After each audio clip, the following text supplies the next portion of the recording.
السلام علیکم اسٹوڈنٹس، جیسا کہ کل ہم لوگوں نے قرارداد مقاصد کے بارے میں پڑھا تھا ہمارے فرسٹ لیکچر میں، اور آج ہمارا سیکنڈ لیکچر ہے۔ اس میں ہم نے 1956 کے آئین کی اسلامی دفعات کے بارے میں پڑھنا ہے، ٹھیک ہے۔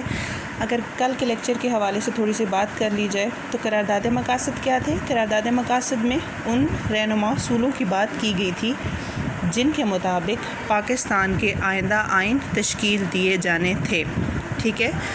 اب 1956 کے آئین کے حوالے سے تھوڑا سا تعارف بتا دیتی ہوں، پھر ہم کتاب سے اس کا مطالعہ کرتے ہیں۔ دوسری دستور ساز اسمبلی کا قیام 23 جون 1955 کو عمل میں آیا۔ پہلی دستور ساز اسمبلی وہی تھی جس کا قیام 1945-46 کے انتخابات کے بعد یعنی پاکستان بننے سے پہلے کیا گیا۔ وہ علاقے جو پاکستان کے حصے میں آتے تھے ان کو ملا کر پہلی دستور ساز اسمبلی بنا دی گئی، لیکن پہلی دستور ساز اسمبلی کی مدت پوری ہونے پر دوسری دستور ساز اسمبلی کا قیام عمل میں لایا گیا۔ دستور ساز اسمبلی ہی دراصل پارلیمنٹ کہلاتی ہے۔ دوسری دستور ساز اسمبلی کل 80 ارکان پر مشتمل تھی۔ اس نئی اسمبلی نے چودھری محمد علی کو اپنا وزیر اعظم چنا اور انہوں نے حکومت میں آتے ہی آئین سازی پر کام شروع کر دیا۔ پاکستان 1947 میں وجود آیا اور پہلا آئین 1956 میں بنا، یعنی پہلے 9 سال تک پاکستان میں کوئی آئین نہیں تھا۔ محمد علی نے آئین کا مسودہ 9 جنوری 1956 کو دستور ساز اسمبلی میں پیش کیا۔ یہاں پر میں نے ایک اصطلاح استعمال کی، مسودہ۔ مسودے کو ایکسپلین کر دیتی ہوں کہ مسودے کا مطلب ہوتا ہے تحریری خاکہ۔ جب سفارشات پیش کی جاتی ہیں تو وہ مسودہ کہلاتی ہیں، اور جب وہ سفارشات منظور ہو جاتی ہیں تو وہ آئین کہلاتی ہیں۔ دوبارہ سے دہرا دیتی ہوں کہ مسودے کا مطلب ہوتا ہے تحریری خاکہ، یعنی جب کسی آئین کے لیے سفارشات پیش کی جاتی ہیں تب تک ابھی وہ منظور نہیں ہوتی، ٹھیک ہے، تو وہ مسودہ کہلاتی ہیں، اور جب وہ منظور ہو جاتی ہیں تو وہ آئین کہلاتی ہیں۔ اور دستور ساز اسمبلی نے تقریباً 1 ماہ کی بحث و تمہیز کے بعد 29 فروری 1956 کو وہ آئین منظور کیا، اور 23 مارچ 1956 سے ملک میں اس آئین کو نافذ کر دیا گیا۔ جب تک آئین نہیں بنا تھا پاکستان کے سربراہ کو گورنر جنرل کہا جاتا تھا، جیسے کہ قائد اعظم پاکستان کے پہلے گورنر جنرل تھے، ان کے بعد غلام علی گورنر جنرل بنے، اور سب سے آخری گورنر جنرل سکندر مرزا تھے۔ اور جب آئین بن گیا تو پھر گورنر جنرل کی جگہ صدر کا عہدہ آ گیا۔ جس طرح سے سب سے آخری گورنر جنرل سکندر مرزا تھے، اسی طرح سب سے پہلے گورنر جنرل بھی سکندر مرزا تھے۔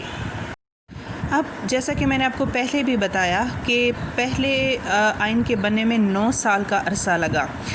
آخر وہ کون سی وجوہات تھیں کہ 9 سال کا عرصہ لگا، یعنی اس آئین کے بننے میں اتنی تاخیر ہوئی؟ وہ وجوہات کیا تھیں؟ ہم ان وجوہات کو دیکھتے ہیں۔ پاکستان 14 اگست 1947 کو آزادی حاصل کی اور بھارت نے 15 اگست کو آزادی حاصل کی تھی۔ بھارت نے 1 سال کے بعد اپنا دستور یا آئین تیار کر لیا تھا، جبکہ پاکستان نے 9 سال کے بعد اپنا آئین تشکیل دیا۔ اس کی سب سے پہلی وجہ تو یہ تھی کہ پاکستان کے جتنے بھی مخلص سیاستدان رہنما تھے، جیسا کہ خان لیاقت علی خان ہو گئے، قائد اعظم محمد علی جناح وغیرہ، وہ سب وفات پا چکے تھے، یعنی اب پاکستان کے پاس کوئی ایسا مخلص رہبر نہیں تھا کہ جو آئین سازی کی طرف توجہ دیتا۔ دوسری وجہ یہ تھی کہ اس وقت پاکستان کے 2 حصے تھے، ایک مشرقی پاکستان اور دوسرا مغربی پاکستان۔ مشرقی پاکستان جو کہ اب بنگلہ دیش ہے، اس کی آبادی 56% تھی، اور مغربی پاکستان اس کی آبادی 44% تھی۔ مشرقی پاکستان میں صرف ایک صوبہ تھا، جبکہ مغربی پاکستان میں 4 صوبے تھے، یعنی مشرقی پاکستان میں آبادی تو زیادہ تھی لیکن صوبہ ایک تھا، اور مغربی پاکستان میں آبادی کم تھی لیکن صوبے 4 تھے۔ اب مشرقی پاکستان والوں کا کہنا تھا کہ آبادی کے تناسب سے قانون سازی کے اختیارات دیے جائیں۔ ظاہرہ ان کی آبادی زیادہ تھی، 56%، اس لیے وہ چاہتے تھے کہ آبادی کے تناسب کے حوالے سے اختیارات دیے جائیں قانون سازی کے لیے، جبکہ مغربی پاکستان والے کیا چاہتے تھے؟ وہ چاہتے تھے کہ صوبوں کی بنیاد پر نمائندگی دی جائے۔ ظاہر ہے مشرقی پاکستان میں آبادی زیادہ تھی، لہٰذا وہ آبادی کے تناسب سے قانون سازی کے اختیارات چاہ رہے تھے، اور مغربی پاکستان میں صوبے زیادہ تھے، لہٰذا وہ صوبوں کے حوالے سے آئین سازی کے اختیارات چاہ رہے تھے۔ اس طرح کے چھوٹے چھوٹے مسائل تھے جن کی وجہ سے 9 سال کا عرصہ لگا پاکستان کا پہلا آئین تشکیل دینے میں۔ اب ہم کتاب سے دیکھتے ہیں۔ کتاب میں ہے جی کہ 1956 کے آئین کی اسلامی دفعات بیان کریں۔ یہ سوال ہے آپ کا۔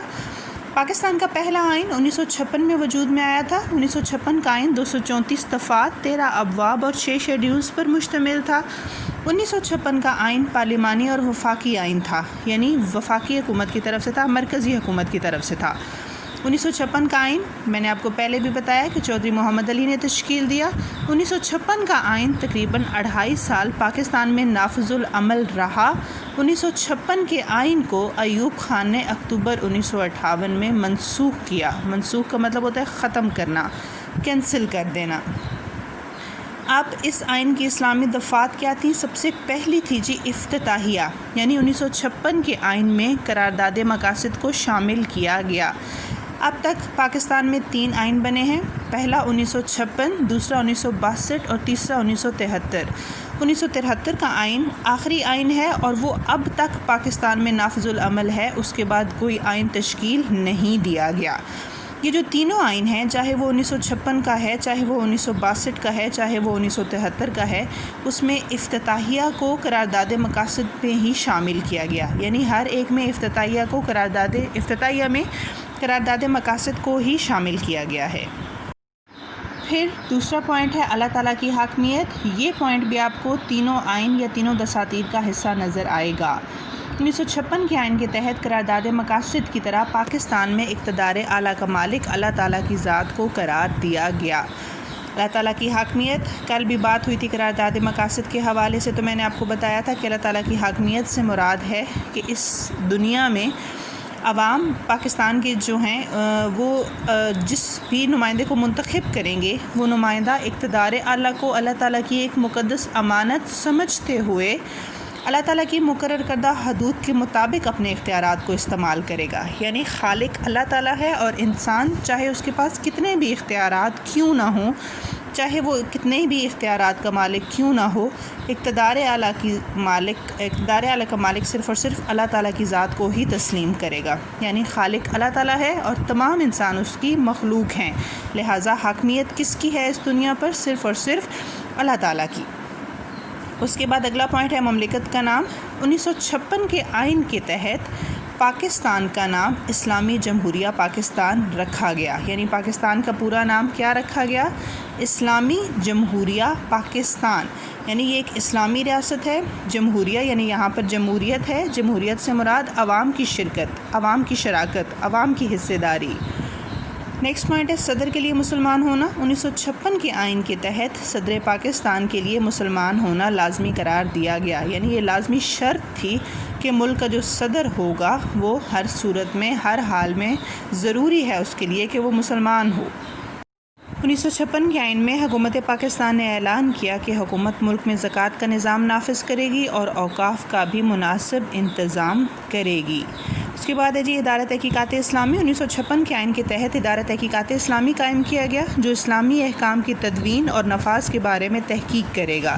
تدوین ہوتا ہے جی مرتب کرنا، اور نفاذ کا مطلب ہوتا ہے لاگو کرنا۔ تدوین مرتب کرنا اور نفاذ سے مراد ہے لاگو کرنا، یعنی ایک اسلامی ادارہ بنایا جائے گا جس کا کام یہ ہوگا کہ وہ اس بات کو چیک کرے، وہ اس بات پر نظر رکھے کہ آیا ملک میں اسلامی احکام مرتب کیے جا رہے ہیں، اور نہ صرف مرتب کیے جا رہے ہوں بلکہ ان کو ملک میں لاگو بھی کیا جا رہا ہو، تمام لوگ ان کے مطابق اپنی زندگیاں گزار رہے ہوں۔ آخری پوائنٹ ہے 1956 کے آئین کا اتحاد عالم اسلام۔ 1956 کے آئین میں کہا گیا کہ پاکستان اسلامی ممالک کے ساتھ دوستانہ تعلقات کے قیام کو اہمیت دے گا، یعنی پاکستان اپنے ہمسایہ ممالک میں سے جتنے بھی اسلامی ممالک ہیں ان کے ساتھ اچھے، خوشگوار اور دوستانہ تعلقات قائم کرے گا۔ یہ آپ کا آج کا لیکچر تھا۔ 1962 کا آئین ہم انشاءاللہ اپنے نیکسٹ لیکچر میں دیکھیں گے۔ اللہ حافظ۔